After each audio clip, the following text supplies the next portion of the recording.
Hey guys, welcome back to the podcast. I'm Amanda, Laura? And I'm Kendra. and this is the final part of our series on codependence. This one is titled From Martyr to Healer Reclaiming Your Identity Beyond Codependence. And I've found this series fascinating because I honestly have never considered myself codependent at all. In fact, I much more identify as counter-dependent, like overly boundaried, overly walled off. And yet, so many of these things that we're talking about do apply to me. So this has been fascinating in general. And today might be the very most important one. Today we are talking about identity and how codependence distorts our sense of self. Many of us in medicine have been praised for being martyrs, but we're slowly realizing we want to be more than useful. We want to be whole. Yes. And that's a tall order coming from the training that we've been through. And honestly, for a lot of us, our upbringing as well. I mentioned previously that these codependency episodes are my little brainchild because I've been familiar with codependency work since I was a teenager and going to group therapy about my dad's alcoholism. Recently, I had listened to this podcast on like high functioning codependency, and the podcast host was describing all the, especially the women physicians I know, and many of the male physicians I know, just the levels of over functioning and self sacrifice. And I was just like, wow, okay, I think this is stuff that we probably all need to know about. And what we've been discussing has been based in the work of Pia Melody. Pia recently passed, and she was a pillar of the mental health community, a pillar of addiction recovery. She was a nurse who became a therapist and really was one of the pioneers in discussing and identifying these patterns of behavior that show up in these dysfunctional family systems, specifically codependency. So she said that codependency disrupts our ability to have healthy identity. And that is definitely true. And we see that happen over and over again, not just in people who have substance use in their families, but in people who have been participating in dysfunctional work systems, specifically the healthcare system where it is not functioning well. We don't feel worthy just for existing. We feel worthy only when we're needed, when we're helpful, and when we're sacrificing. We become what others need us to be, not who we actually are. And so if any of that sounds familiar, you are not alone. I'd say it's probably most physicians, especially those of us who are women, those raised in high demand families, fall into this. And we become experts at caring for other people while abandoning ourselves. And then one day we look up and ask, who am I beyond this career? Who am I beyond this white coat? So today we're going to talk about how to move from that martyr identity to one rooted in truth, agency, and healing for ourselves and for the people we serve. So first, we're going to talk about how codependence distorts identity. Here's a little truth bomb for you. You are not your productivity. You are not your Press Ganey scores. You are not your RVUs. You are not your usefulness. You are not your ability to fix things. But if you've been codependent, especially in a system that rewards overgiving, you probably come to believe, at least at some level, that's what you are. That's a common trauma response. Yes, it's a trauma response. When we grow up with unpredictable or critical or emotionally unavailable caregivers, we learn to get love by performing. We learn to get value by getting A pluses and getting gold stars and getting into medical school.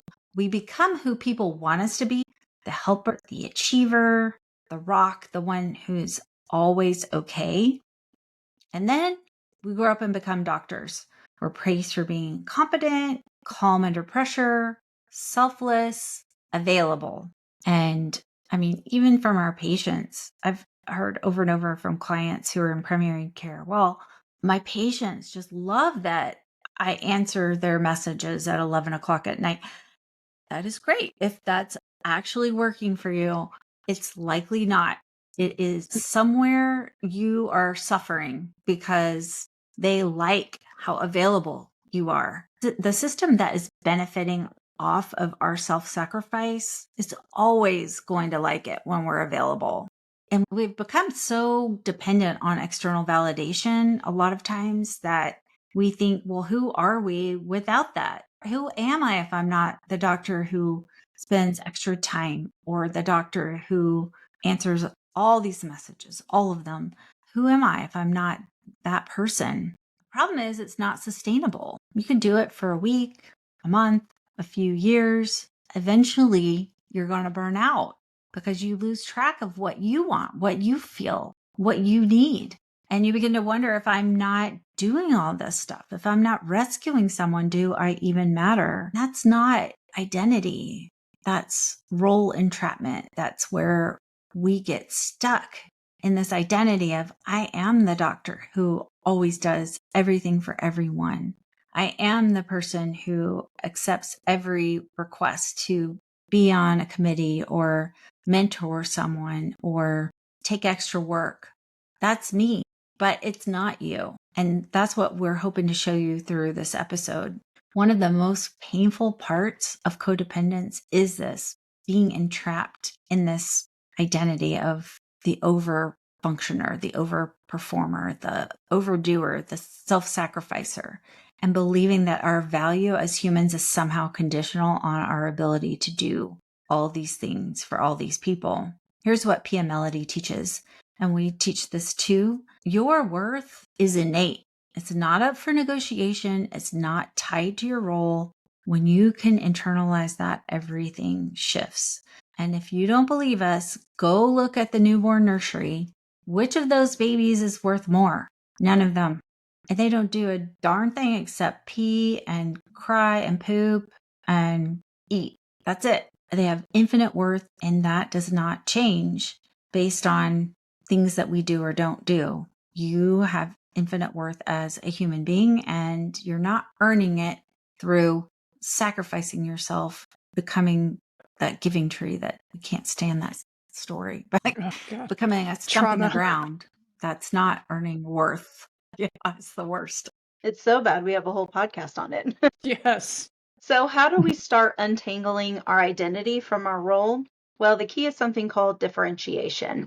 David Schnarch describes it as the ability to stay emotionally connected to others without losing yourself in the process.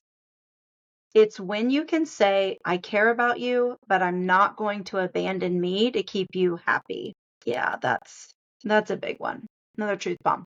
In codependence, we collapse those boundaries, we merge with others, their emotions become ours, their problems become our emergencies. We can't tolerate their discomfort because we were never taught that we could survive on our own. Differentiation is the practice of standing in your own truth, even if others don't like it.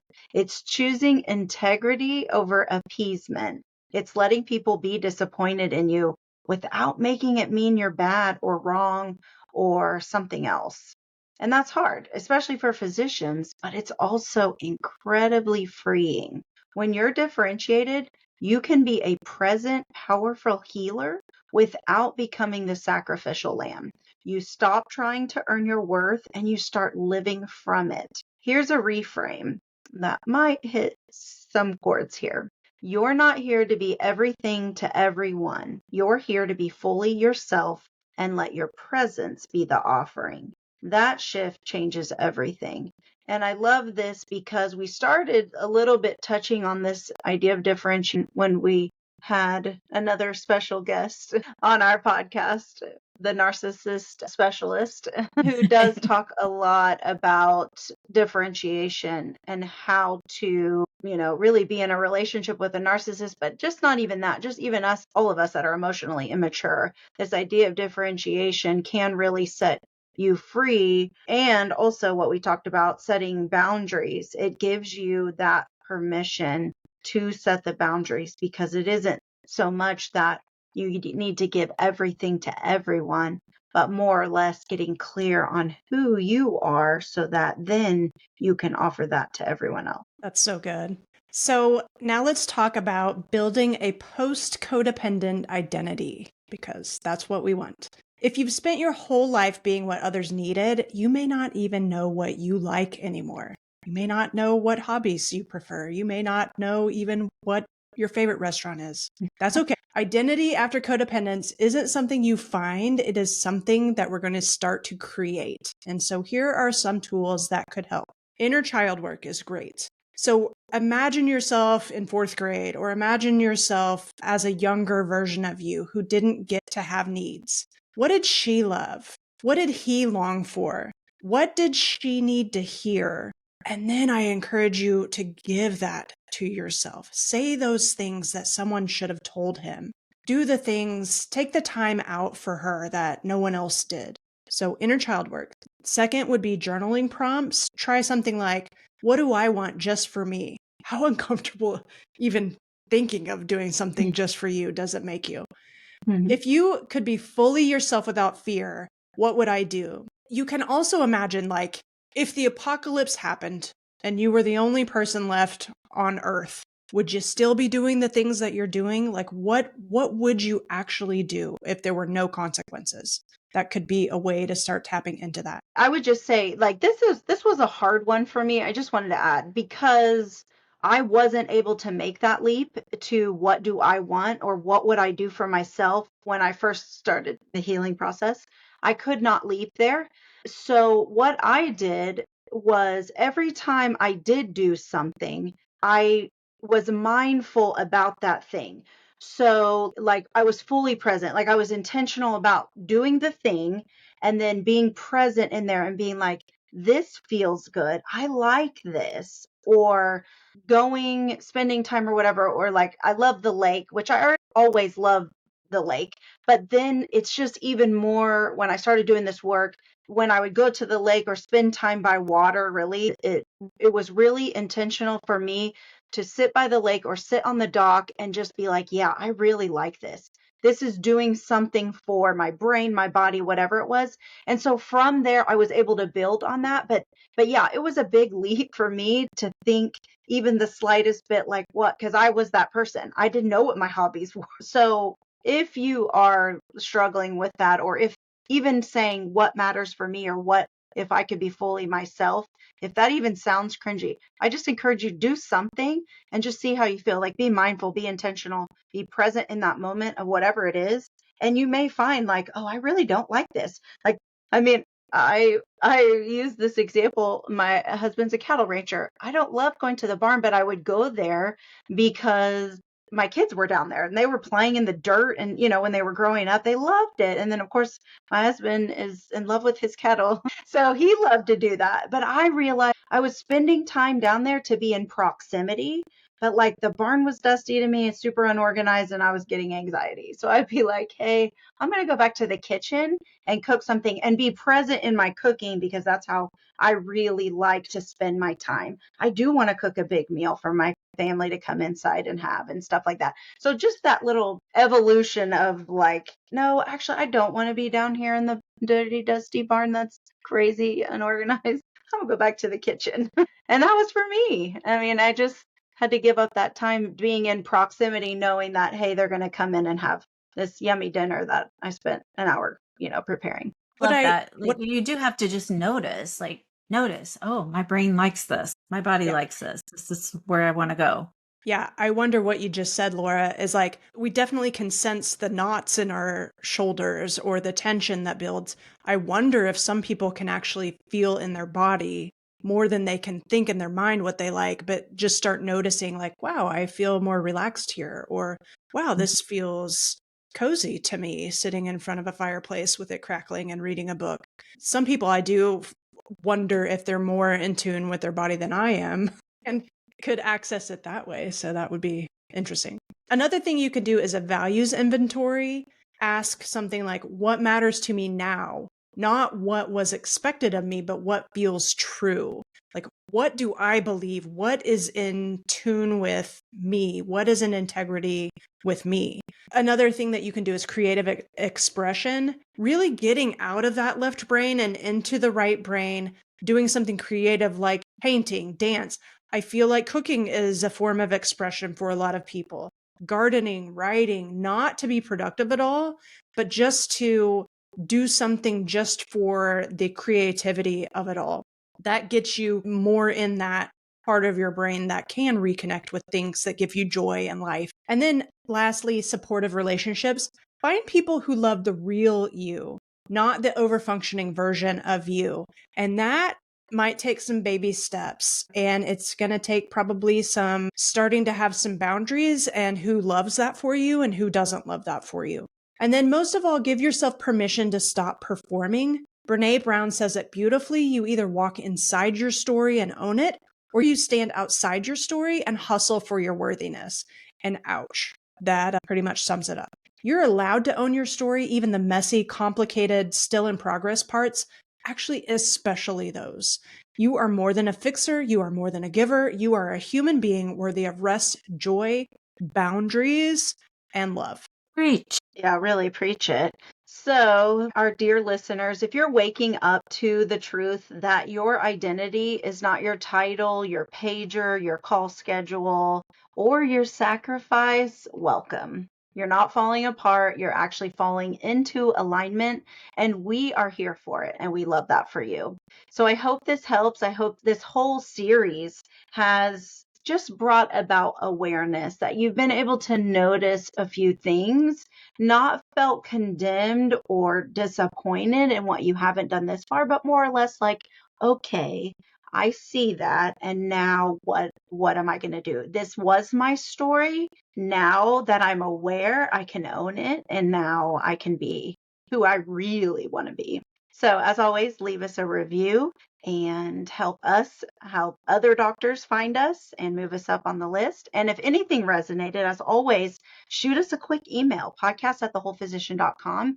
And we are always posting goodness on the socials. So please follow us at The Whole Physician on the socials. And we're excited to announce that we are back to host an amazing event. If you are attending ASEP Scientific Assembly 2025 in Salt Lake City, we want you to be a part of our Happier Hour. See what we did there? Happier Hour. So stay tuned for the details and to register to be a part of where physicians meet up to create community and connect. So until next time, you are whole, you are a gift to medicine, and the work you do matters.